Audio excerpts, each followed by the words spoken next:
The heat that afternoon wasn't just summer heat. It was the kind that shimmered off asphalt in waves, clung to your skin like something alive. You could smell the street cooking, rubber, oil, the ghosts of burnt clutches and overworked engines. It was the kind of heat that made silence feel heavy, like it might drip to the ground. Marcus Kane stood in the middle of it all, unmoving. A tall, broad-shouldered black man in a plain gray hoodie and jeans, he cradled a cherry pie in his hands like it was something sacred. Because to him, it was. That pie wasn't for sale. It wasn't some weekend Instagram experiment. It was for Devon, a wiry 8-year-old at the Haven Street Youth Shelter who'd already survived more than most grown men. Twice he'd beaten cancer. His small body bore the marks of surgery. His eyes held the shadows of too many sterile hospital rooms. His voice, barely there, was a whisper more than a sound. But when Marcus came by, that whisper always turned into a smile, and that smile, that's what made the pie matter. Marcus had been up before sunrise. He'd pitted every cherry by hand, folded the crust with care, carved a little heart into the top, not because he had to, but because it mattered. When the world is cruel, sometimes the smallest kindness is a form of resistance. He set the warm pie on the roof of his car, steam curling up into the thick, syrupy air. Reaching into the back seat for his thermos, that's when he heard it, a sound that didn't belong. A sharp, ugly rip. Marcus turned fast. By his rear tire stood a young white cop, buzz cut, aviators, one hand on his belt like a discount cowboy, the other holding a knife.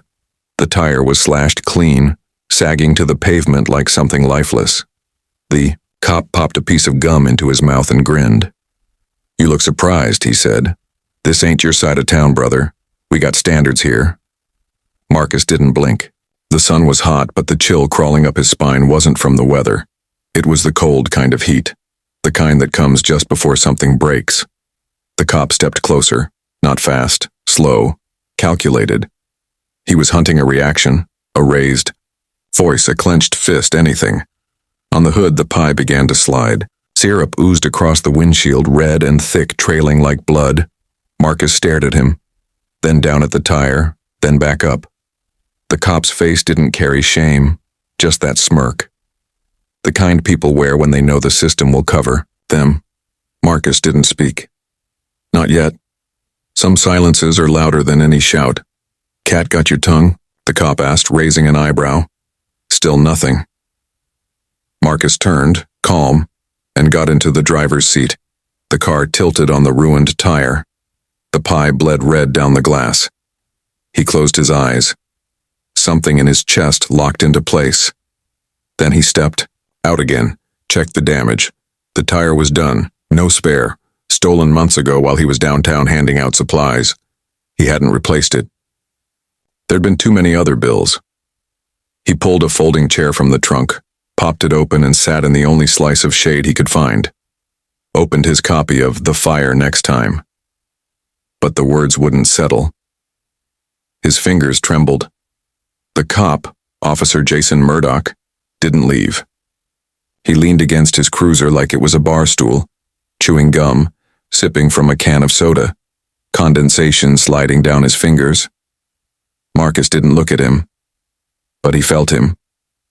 "This is a lesson," Jason muttered as he passed. "Don't sleep where they don't know your name." Marcus turned a page, didn't even flinch. "A lesson?" he asked, voice flat. Jason stopped. "Yeah, you don't belong here, hoodie, pie, whatever act you're playing. You're just some guy parked on a street that's not yours." Marcus looked up, just for a second. "I see you," he said. Then he checked his watch. 42 minutes until the tow arrived. Across the street, a white woman stood silently on her porch. Sundress, bare feet. Her name was Natalie. Marcus didn't know that yet. What he did know was that she was filming. Steady hands, quiet presence. Their eyes met across the street. She gave a nod, not frantic, just firm. "I've got you." Then came the buzz of a police radio. Possible disturbance, African-American male, possibly armed. Marcus's book slipped from his lap. His eyes locked on Jason, who stood a few yards away, still chewing gum, still speaking into the mic like he was placing a lunch order. No urgency. Just a lie. You just lied, Marcus said. Jason clicked off the mic and shrugged. Prove it.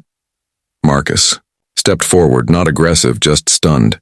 He'd seen this before. Not just here, overseas, in rooms with no windows where lies like that got people killed. The air thickened, sirens. A squad car crested the hill, lights flashing. 2 officers jumped out, 1 male, 1 female. Hands hovered at their holsters. Guns not drawn but ready. Hands on the hood, the woman barked. Marcus didn't flinch.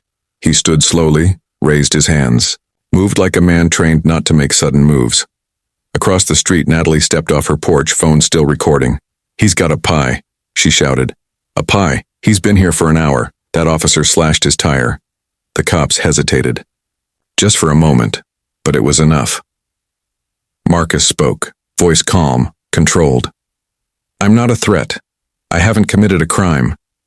The officer who made this call slashed my tire. I've been waiting for assistance. You've got cameras. Use them. The younger officer glanced at his partner, then spoke into the radio. Requesting body cam review on Officer Murdoch. He wasn't wearing one, Natalie called. I saw it. I filmed the whole thing. The energy shifted. The officers looked at each other, then at Marcus. The tension began to loosen, but he didn't relax because it wasn't over. From around the corner, a black SUV rolled up. Clean, unmarked. Windows tinted darker than legal. It stopped behind Marcus's car. The door opened. Out stepped a man, in a navy suit, silver pin on his lapel, Department of Defense. He didn't smile, didn't nod, just raised a phone to his ear. We found him, he said. Target confirmed, alive, unharmed. Then he turned to Jason Murdoch. There are some details you'll want to hear. His eyes said more than his voice ever could. Jason stepped back. Who are you? He asked, voice cracking. The man didn't answer right away. He looked at Marcus. It's not about who I am, he said. It's about who he is. Jason's smirk disappeared. His jaw clenched. The SUV door opened again. Jason got in, no cuffs, no protest, just gone. The SUV pulled away, quiet, final. The other officers stood frozen. One still had a hand on his radio. The woman looked at Marcus, then away. He finally exhaled for the first time in hours, picked up what was left of the pie and set it gently on the curb. Natalie walked over. I'm sorry you went through that, she said softly. It's not the first time, Marcus replied, but it should be the last. Who are you? She asked. He gave a tired smile. Doesn't matter. What matters is they don't do this to the next man. 3 days later, Marcus stood once again at the Haven Street Youth Shelter. A new pie in his hands, crust golden, still warm. The door burst open. Devin ran out, hospital bracelet bouncing on his wrist. You came back, he shouted. They said the police got you. Only the tire, Marcus said, holding up the pie. Devin grinned. Are you a superhero? Marcus knelt down. I'm not. Then he smiled. But maybe you are. That evening, Marcus sat at his kitchen table. A Pentagon-sealed envelope lay open beside his coffee. He stared at his phone. When he finally made the call, the voice on the other end asked, Ready to come back? Marcus didn't hesitate. If one more person gets hurt because of a badge or a lie, he said, I won't stay silent. Not again. Then welcome back. The next weekend, Natalie's backyard was full. Kids laughing, neighbors talking. One cop was there too, not barking, just listening. Marcus stood by the grill, apron on, flipping burgers. I just want to remind everyone, he said, justice doesn't wear a badge, and doing the right thing never needed permission. Natalie stepped beside him, looking around. All this, she said, because of you. I didn't change the world, Marcus replied. Just refused to let it keep spinning the wrong way. She smiled. Who are you? He turned back to the grill. Just a man, he said. A man who won't let them keep slashing our tires and calling it procedure. The coals hissed. The sun dipped.